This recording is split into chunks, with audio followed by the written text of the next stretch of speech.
Welcome to this week's video. Well, we're at Campfire State Park near Mille Lacs Lake, Minnesota. This one's kind of right in central Minnesota. It is a beautiful day out here. We're gonna do some winter camping. No electrical this time. This should be all right.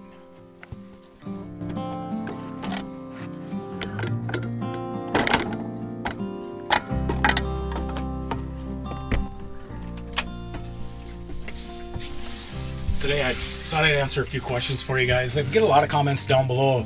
Do I keep water in the tanks all winter long and different things? And we're gonna test the furnace out tonight, see can the house batteries last all night long to run the furnace. It's gonna get down to about 7 degrees. That's what the Weather Channel is saying, and we're gonna find out. I think first thing we'll do is get the slide put out.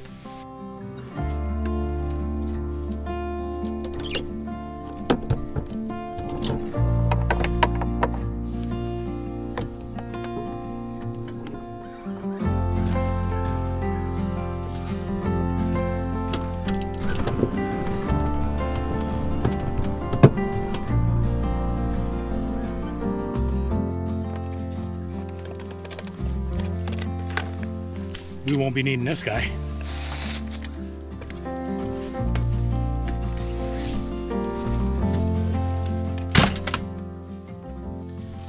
Campfire State Park is way more private than last week, staying at Maplewood. But we do have some camper cabins in the background, and I think a few people are staying there. It's okay, I can't always be a hermit tucked away in the middle of the woods by myself. Sometimes I gotta be around other people.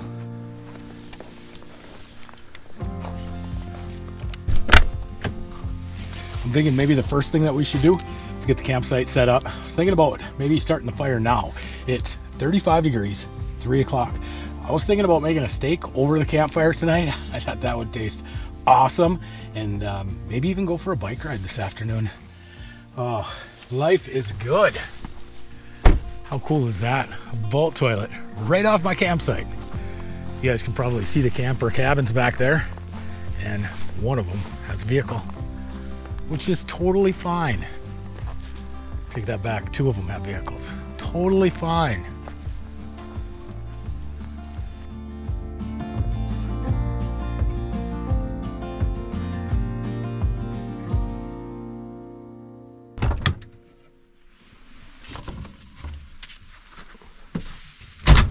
Before I get out on that bike ride, I'll let the steak age for about 2 hours. That makes it so much more tender.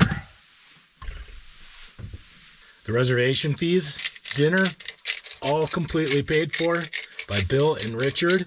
Big thanks to you guys. That's awesome. Much appreciated. Well, this is resting. Let's go check out the park and see what's here. This week I brought the Engway e-bike. This has been a nice little travel bike. So if you were curious on how I charge this bike, let me show you what I got in my back seat. A couple of years ago, I mounted this 1100 watt power supply back here. I use it quite often, powering this power supply, also the e-bike batteries, got the Milwaukee charger on the wall. It's all powered by this cable that's coming from my batteries under the hood of the truck. Let's get this bike out of here.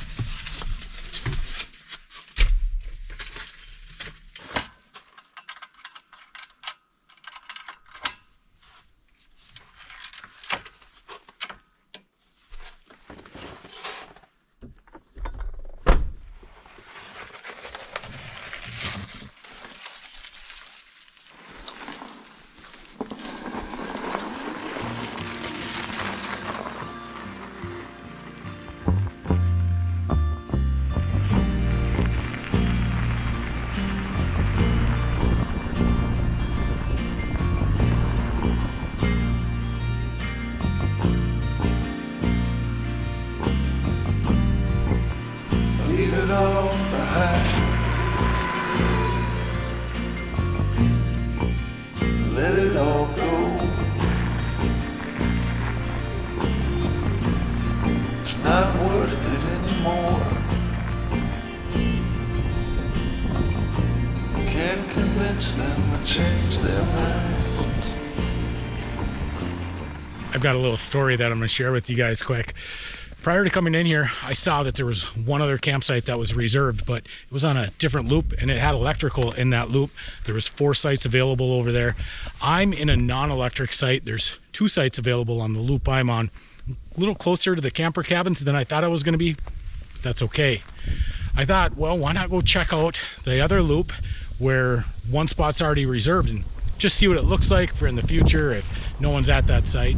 Maybe I'll take it. As I'm driving past, the guy smiles and he waves and I'm like, I know this guy. I think I know this guy. I should know the guy. I'm looking right at him and he's looking at me like he knows exactly who I am. So I'm thinking, okay, obviously I know this guy. I'm getting old and I've met a lot of people. So I roll down the window and he's like, Kenny, how's it going? He watches the channel. How awesome is that? First time that I've ever been recognized out in the campgrounds before. I mean, that's pretty awesome. He saw the e-bike in the back seat, mentioned that he saw it in some of the other videos, and he said that he's never ridden one. So I think what I'm gonna do is head over to his site, let him try out this e-bike, and then we'll get back to our campsite, start up that fire.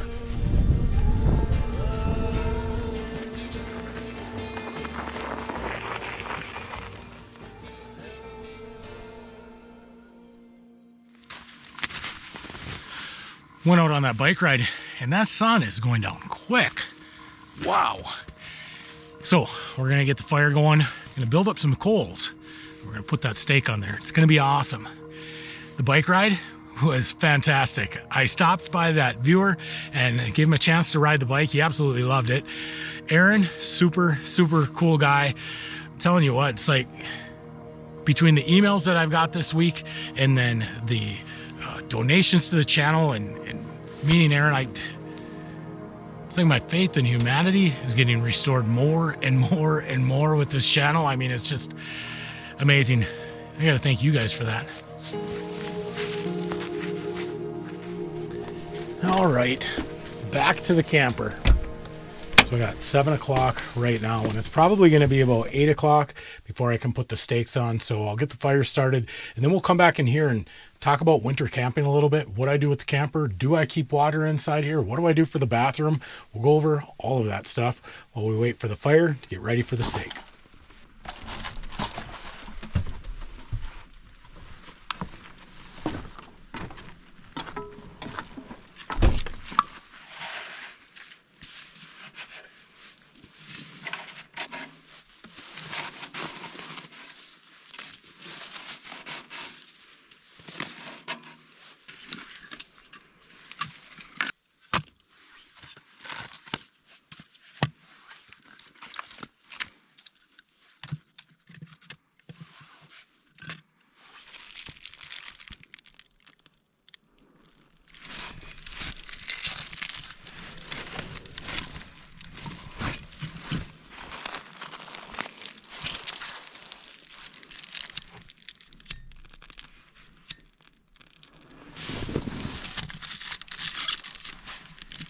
Did you guys see the bags that they package the wood in?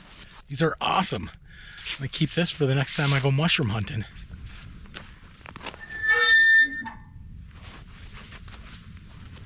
The fire starters work really good with this dry wood. It'll stay lit for sure.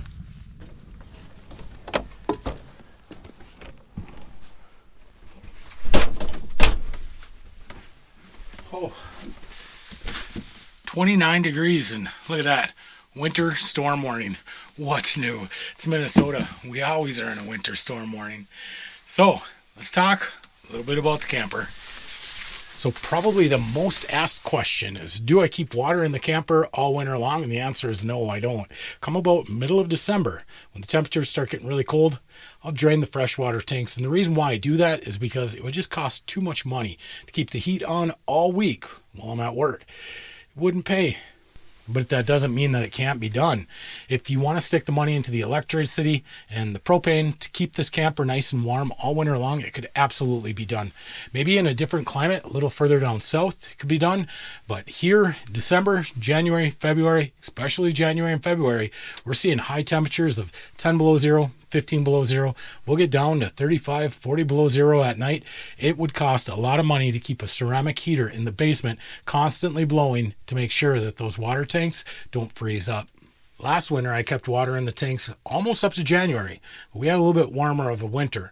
And I had that electric heater going down below in the basement. I showed you guys that on a video. It worked out really, really well. It can be done. The only problem is once you start getting into those really frigid temperatures, it's a lot of money to keep those heaters going. There are times where I'll put water down my sink, but I always chase it down with a little bit of RV antifreeze before I'm done with the weekend. I want to make sure that the trap under the sink doesn't freeze up.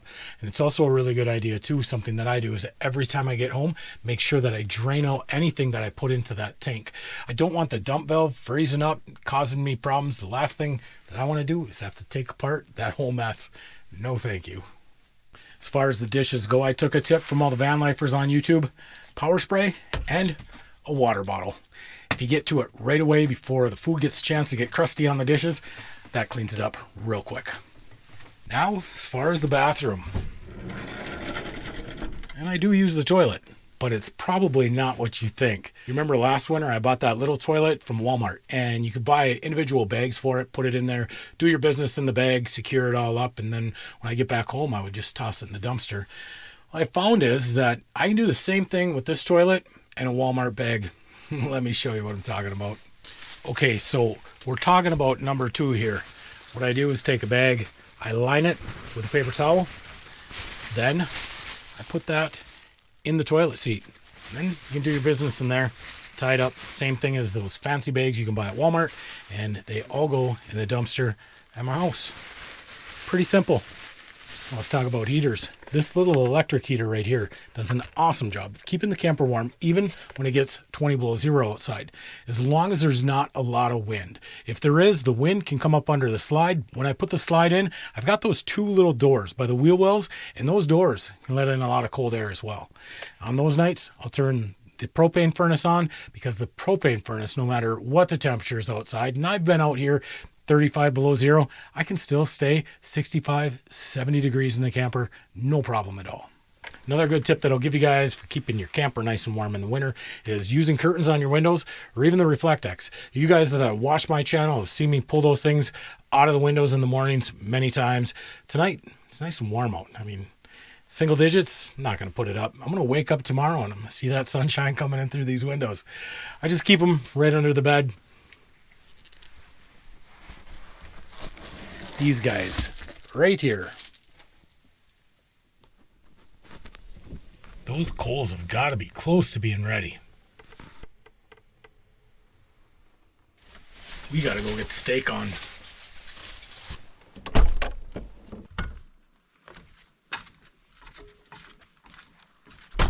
All right, got my grate in there, ready for the steak.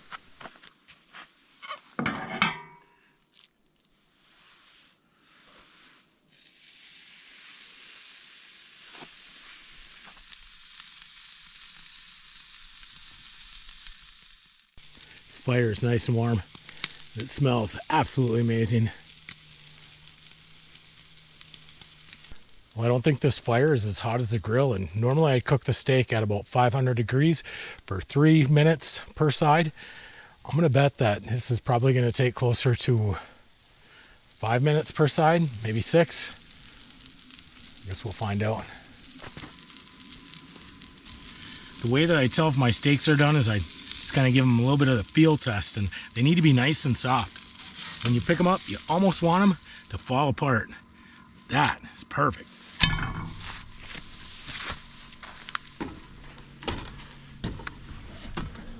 We're going to let this rest for about 10 minutes, and then it's supper time.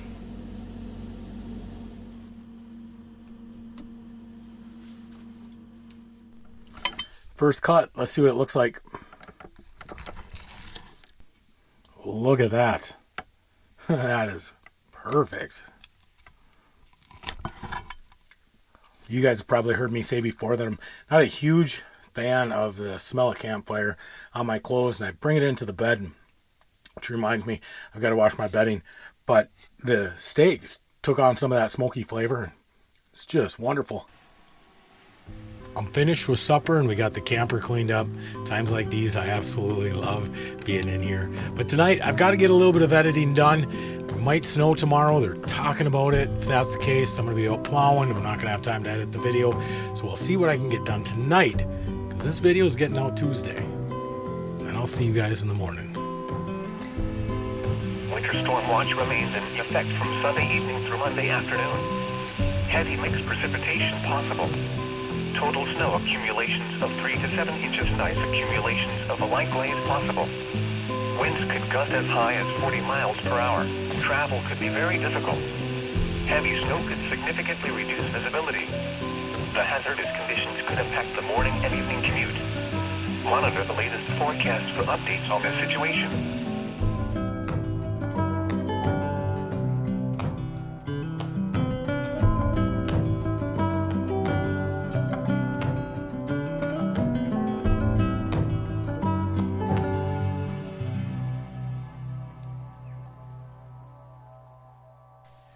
Man, I had such a good sleep here last night. This is a quiet campground. I was going to show you guys the state of charge on the batteries. They're sitting at about 12.5 volts. It's 7 o'clock in the morning right now. We are getting a little bit of solar charging the battery here, but 12.5, which with gel batteries, is about 75%. So that's pretty good. I've had a lot of questions about condensation in the camper and, what do I do for that? And I'll be honest, I don't do anything for it. Take a look at the windows. I bet it's probably not going to be fogged up. Just a little bit on the bottom. And then check out the windows on the other side of the camper. They're not fogged up at all.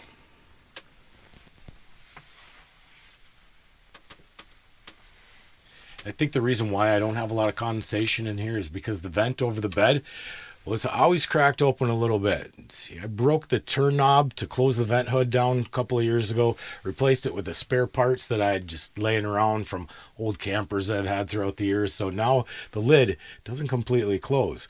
So I think a lot of fresh air is probably coming in and circulating into the camper. And, it's worked good for me. I was going to fix it properly the right way, but honestly, this really helps with the condensation issue. Let's get the truck started up and we'll make a pot of coffee.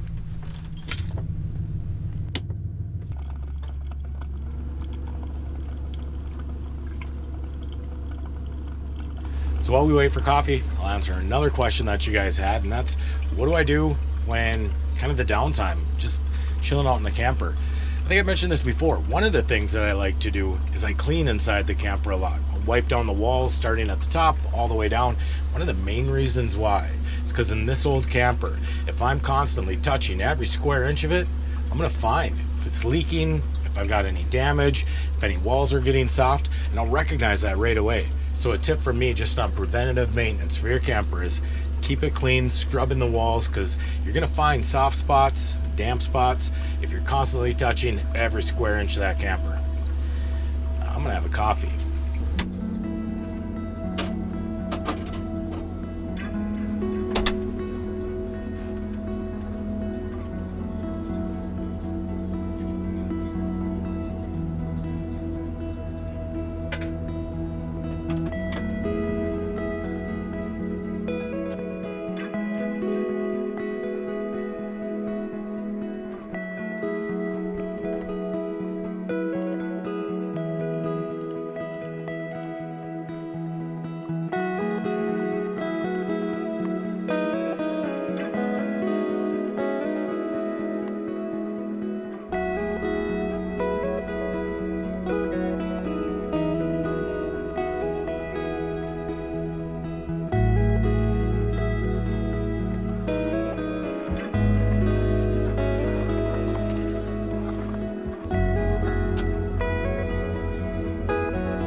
Been editing now for probably about 3 hours, and I think we're gonna get going home soon. I went outside, took a little walk this morning.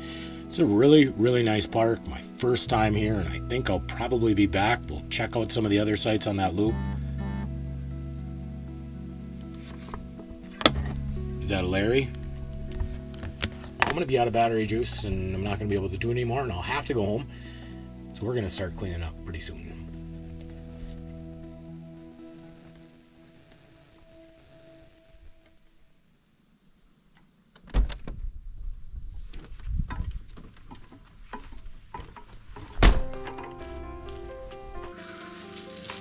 we're gonna be able to get out of here pretty quick today. There's really not a lot to do. Put in the slide, we'll be on our way.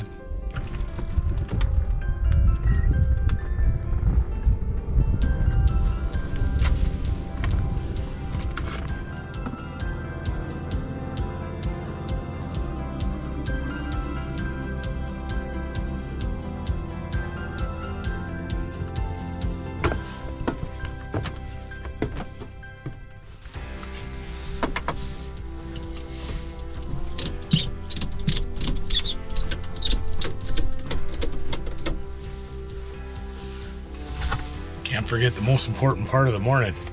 And just like that, we got another video in the bag. Well, if you've made it to the end, then you hung out with me the whole weekend. And that's just about long enough. We'll do this again next Tuesday, but until then, be kind, be honest. We'll see you down the road.